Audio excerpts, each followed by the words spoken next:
The Chancellor is under mounting pressure as her policies fail to get the British economy up and running. Rachel Reeves' economic failings have been laid bare by a damning chart that shows UK gilt yields continuing to rise. The yield on 30-year gilts briefly reached 5.43% on Friday, slightly below Thursday's peak during a sell-off, which marked the highest level since 1998. Yields on 10-year gilts hit 4.87% as scrutiny on Labour's policies intensified. Gilt yields, which reflect the cost of government borrowing, move inversely to prices. This means when yields rise, it becomes more expensive for governments to borrow.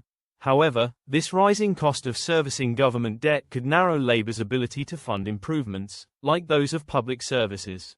The sharp increase in gilt yields has been linked to a broader global sell-off in. Economists point to concerns that US President-elect Donald Trump may implement tariff policies, potentially driving inflation in international markets.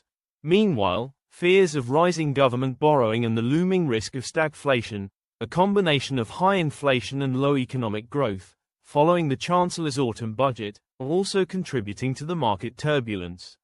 Head of fixed income research at Charles Stanley, commented, "We've seen a global bond sell-off driven by elevated inflation globally, volatile politics and political policy, with US tariffs being a large focus on future inflation, and increasing government debts. UK government bonds have been punished and sold off more so than the rest of the world. This seems to be due to concerns around sticky inflation leading markets to believe we'll have high market views on Bank of England, BO. Cuts are more bearish than the BO themselves, and the market is now looking at only 40 bits per second worth of rate cuts for the year vs 60 bits per second at the end of December." He added, "Higher gilt yields have increased borrowing costs, which has eroded most, if not all, the UK government's fiscal headroom.